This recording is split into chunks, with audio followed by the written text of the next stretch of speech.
Hi, Brooke here with Lost and Found.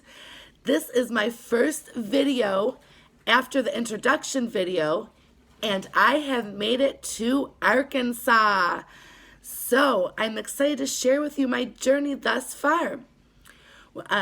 We took off from Chattanooga on Tuesday at 5:30 p.m. and arrived in Arkansas on Wednesday at 6:55 a.m. Traveled for the first time Greyhound buses.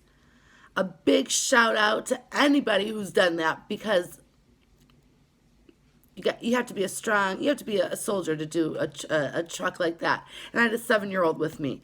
So I'll talk a little bit about the travel. We first took the megabus from Chattanooga to Nashville, and then we had a 4-hour layover before grabbing the Greyhound to Arkansas. So I Googled, let's find a diner for my daughter and I to eat at. I don't know if I actually shared in the first video, but I have a 7-year-old daughter who I homeschool, who's with me on the trip, and also have an old friend from middle school that we've reconnected and is on the trip with me as well. She met us in Arkansas yesterday. So I Google, we go to what I thought was a diner, and we walk in, and it's like this 4-star restaurant, fancy, 5 stories, which the view is great. So of course we go up to the highest level that is open, and that was the 4th floor, and sit down and end up getting like a $20 cheeseburger and $3 pops. And I'm on a limited budget because this is a lot of faith walk, and I believe it will increase and more support will come, but in this particular leg of the journey, funds are tight. And then the waitress proceeds to tell me she's a single mom and made $1 yesterday on her waitressing shift. And I waitressed many years, served many years. So anybody who knows anything about service and has done it, I don't care who you are, it pulls at your heartstrings. So now I know I have to, make sure that I'm paying for this meal that I didn't intend to spend this amount of money on, and then give money to the single mother. So that was already a stretching moment in my faith, as I'm budgeting. So we leave the restaurant, and then after that, the choice to take an Uber was taken away. So I look up my Google Maps and decide we're going to walk to the Greyhound bus, and it's about 15 minutes away. The journey was very useful because I packed for an army, and I have a 7-year-old carrying a 30-40 pound book bag. Mine was probably 50-60. Plus I had a huge duffel bag full of things that I was going to give to the people along the way. Christmas presents, scarves, hats, jewelry, books. What was I thinking? Yeah, I don't know. So we set off on our journey. About 5 minutes down the road of almost pure torture of just carrying that stuff for 5 minutes, I realized we're going in the wrong direction. So I turn around to get rerouted from the Google map, and we're sitting on the corner taking our bags off for a minute and just kind of regrouping. And a lady walks up to me, and she looks very scared, but she looks very put together. But she doesn't have a backpack on. She looked distressed. So I said, "What's wrong?"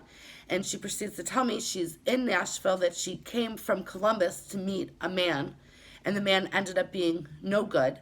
So she needed a ticket back to Columbus and was asking me for help. Well, I just stated I gave all my money away. So I couldn't help her with finances, but I did get an opportunity to at least talk to her, to find a shelter, to find a church, to direct her that they might pay for her ticket.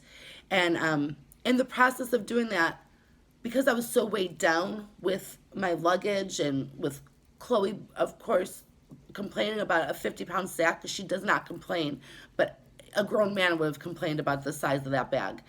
I was distracted, so I wasn't able to give her the full attention that she required, and I had the time to do it because I was in the layover. So that was a great lesson learned. So as we're walking, that's it.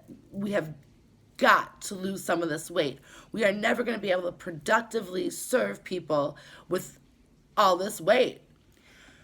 So as we're walking, we're about 5 minutes from the Greyhound station, and I see there's just like it's grass, but there's like a perfect little ledge. So I set out like a boutique right on my way. I just start unpacking my bag, and I'm setting everything up really nice. I had beautiful jewelry, makeup, set that up, the books, put them all nice. Our outfits, put them out. I dumped, and then I regretted, of course, because then I dumped things. I'm like, oh my goodness, I could have used that. But moral of the story: pack light and take your time to pack. That was another thing. I procrastinated and packed to the last minute.